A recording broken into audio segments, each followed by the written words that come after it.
making today are brownies, which is a gluten-free brownie. I have here 500 grams of chocolate, 53% or more, which is the nice one to use. If it's you can use one with a higher cocoa content. It will be a little bit more bitter. This is a happy medium for everybody to like. It's not too bitter. It's not too sweet.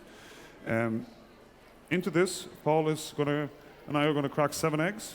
Yeah, and it's also melting in there. I also do have 300 grams of butter.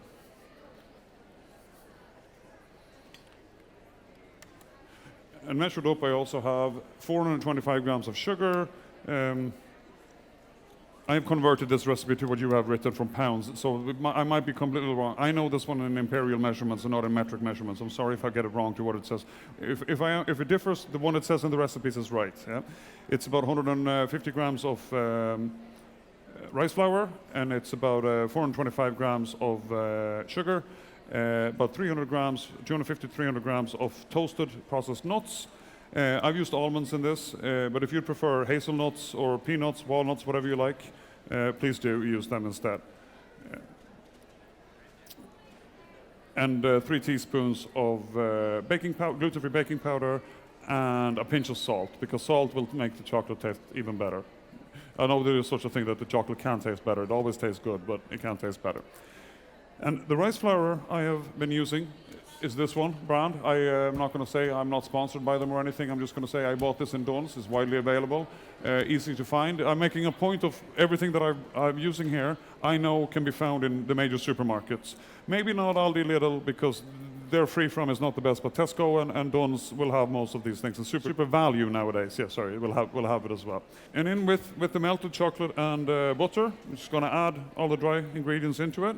You don't need to sift it. It's not going to lump in any way, shape, or form. Now, when we make these in the restaurant, this is one of our flagship products. We sell a lot of brownies on a daily basis. Some days we're known to be selling 50 or 60 portions of these. We would make them in one tray, but that's just because we're charging money for them. They need to be good value. But they will take a little bit longer to bake. At this time, instead, I'm going to bake them in 2 sheets, because they will cook a little bit faster. Therefore, there will be a greater chance of everyone here to be able to have a sample.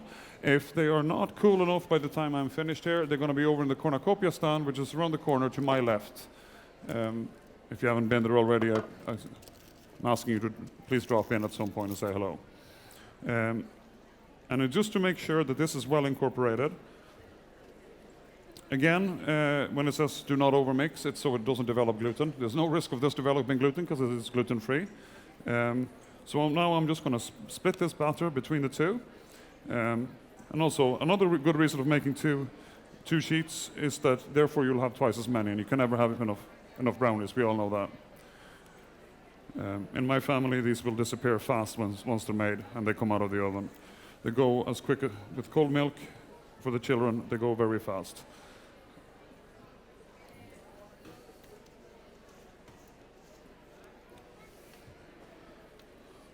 So these are Cornucopia's, I would dare to say, famous gluten-free brownies. Now I put a little bit more in this one.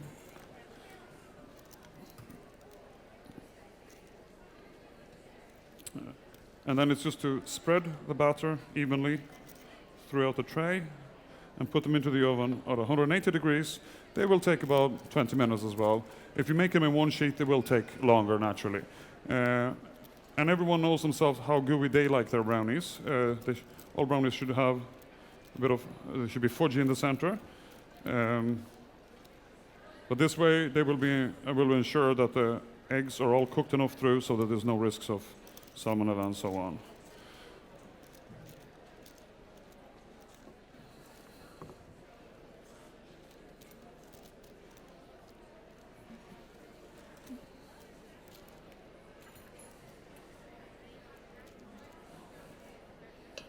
And that is that, and it's ready to go into the oven.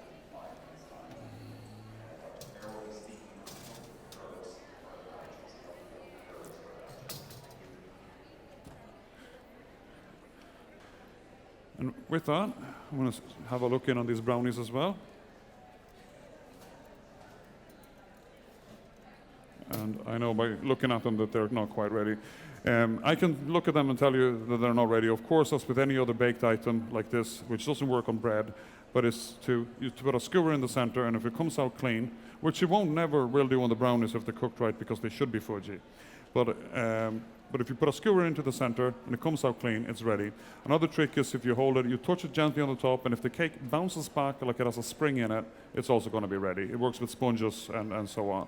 And it's a very quick measurement.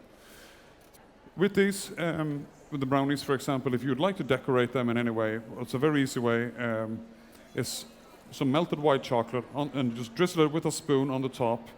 A little bit of, hold back on a tablespoon amount of the nuts that you put into the mix and sprinkle it on. It will stick to the white chocolate, and then you leave them in the fridge. Well, don't put them in piping hot now, but you leave it in the fridge until the white chocolate has solidified and you can cut them.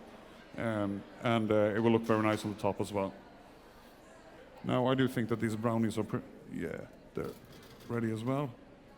Oh yeah, well, that's perfect. Let me see.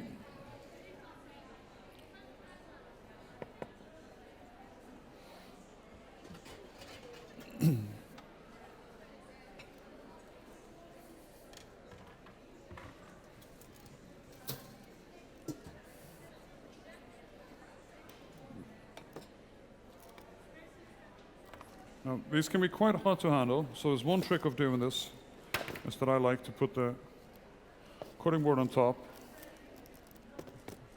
turning them around, and voila. Yeah, thank you. Now, these are very hot at the moment, so I will see how I might be silly for even attempting to cut these at this moment. Now they are a little bit crumbly at the moment. That is mainly just because they are a little bit warm. But that is no problem. As they cool, they will be less crumbly.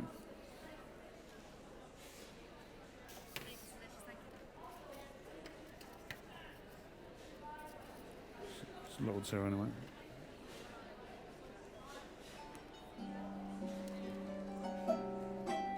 Thank you.